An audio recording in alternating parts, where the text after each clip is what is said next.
இது வந்து சத்து மாவில் குழிப்பணியாரம். என்னென்ன போட்டிருக்கு? முட்டை, சத்து மாவு, கருப்பட்டி பால் எடுத்து ஊற்றிப்போம், நெய் ஊற்றி சுடுப்போம்.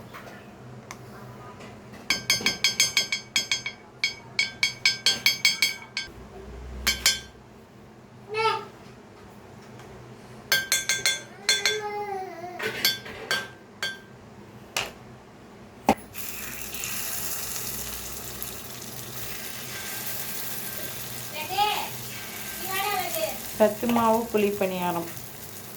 இந்த மாவுலேயே நம்ம பேன் கேக்லாம் செய்யலாம்.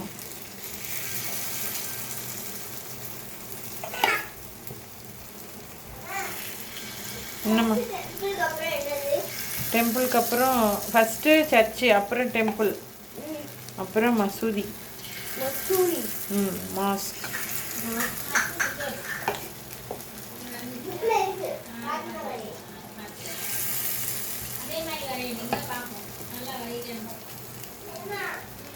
லட்டுவும் நானும் சேர்ந்து தான் பணியாரம் செய்கிறோம்.